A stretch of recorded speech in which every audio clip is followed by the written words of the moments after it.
Hi there. Welcome to my views on two news stories. With for you, firstly, it seems that Oromia regional government is establishing a new militia.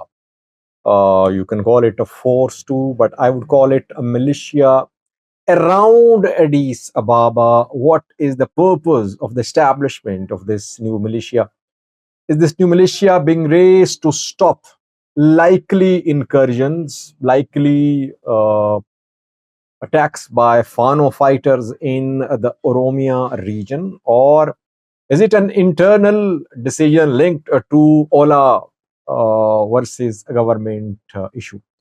Secondly, viewers, an unfortunate incident in Djibouti. 38 Ethiopians have died in this unfortunate incident. Let's start from the Oromia region of Ethiopia. Everywhere, by the way, militias are being raised, groups are making new recruitments, armed groups. Military is expanding, it is also getting bigger. The security sector is perhaps the busiest sector these days, and the youths only have opportunities in security sector, it seems. Sugar city is being constructed around Addis Ababa. Construction of Sugar's infrastructure, establishment of Sugar city is a controversial issue. Amharas criticize, groups from Amhara criticize too. They say that Sugar is an attempt basically to engulf Addis Ababa. That if Sugar turns into a full-fledged city, Addis Ababa will lose its significance. So they have been opposing the establishment of Sugar project. Uh, Now, Oromia regional government is establishing a militia, or you can call it a force too, because training is underway. Military training is underway as well in Sugar city. Thousands of youths are being recruited. Pictures and videos are being shared from different areas of Sugar city, showing these youths being trained carrying Ethiopian flag, Oromia regional flag.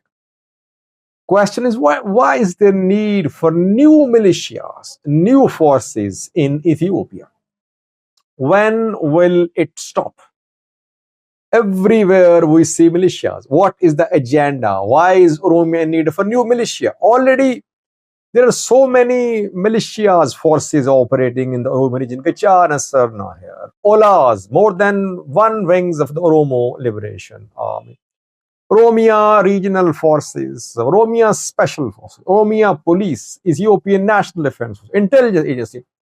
I can go on and on. There are tribal armed people as well. Why is there need for a new militia, especially for Sugar? And it's not a force. You cannot call it a government force. It's not police.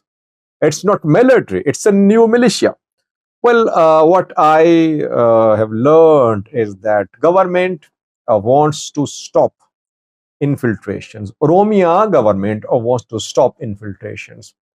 Oromia wants to stop any movement towards Addis Ababa. Addis Ababa is where Oromia regional government is based. By the way, federal government is based in Addis Ababa. Oromia government is also based in Addis Ababa. While PM Abiy is building a palace in Addis Ababa, what is Shimalis Abdisa doing? He's also building a palace for Oromia regional president, Oromia regional Supreme Court here. All Oromia main regional institutions are based in Addis Ababa. So when Fano fighters say that they want to reach Addis Ababa, indirectly they are challenging Oromia regional government too. If they enter Addis Ababa, it means they'll take over entire Addis Ababa. It means that Oromia regional government will have to leave Addis Ababa. That is why I say that Addis Ababa's route passes through Oromia, passes through Sugar as well. That is why in Sugar this new militia is being trained. Purpose is that government wants to collect intelligence from each and every cabal. It wants to ensure there are no anti-government elements based or operating in Sugar City. So government wants to stop anti-government forces not in Addis Ababa but in Sugar. A second defense line is being prepared by the Oromia regional government, federal government. They don't want to let these armed groups to come to Addis Ababa. Obviously, there are security arrangements put in place in Addis Ababa too, put in place on Amhara Oromia border as well. Now, another defense line is being prepared, and that is in Shagar.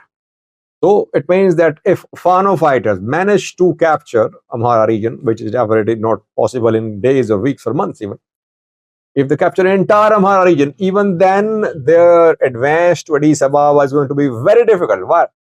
They'll have to break into several defense lines established by Oromia regional forces. Oromia is united, whether it's Ola, PP, opposition parties, government, all are united that they won't let Fano advance towards Addis Ababa.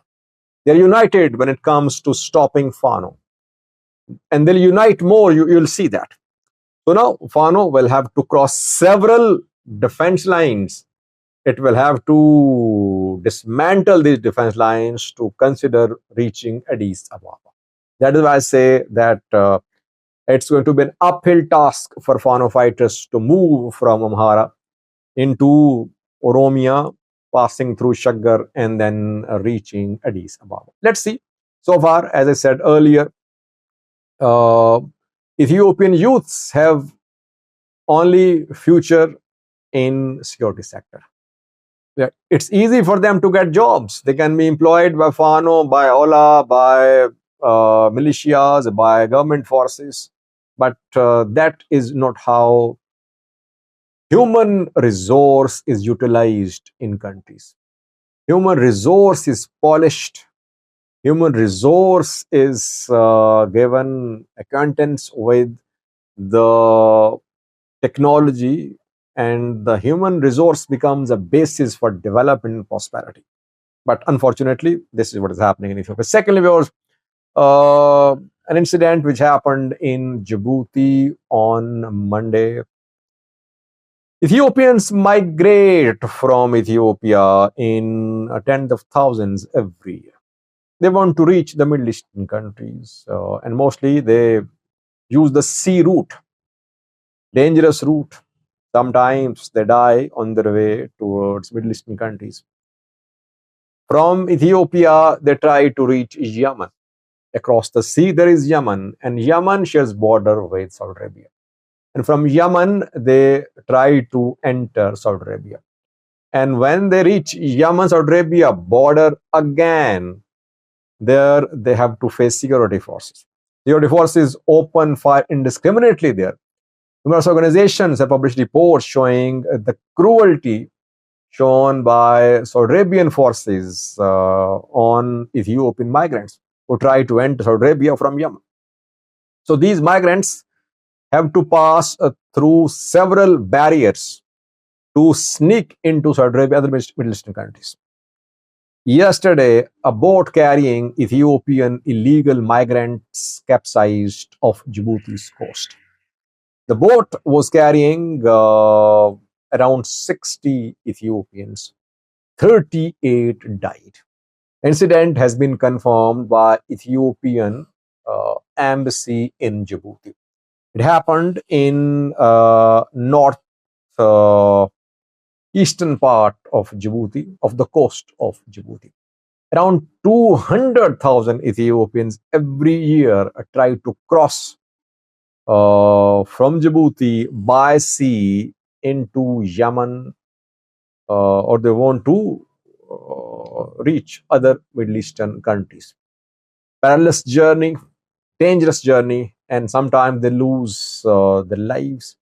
They die on their way to the Middle Eastern countries. And that is what happened off the coast of Djibouti on Monday. Condolences to the families of these Ethiopians who died. I said just a few minutes ago that there's no future, bright future for Ethiopian youth. That is why they're fleeing the country. They want to have something to survive on.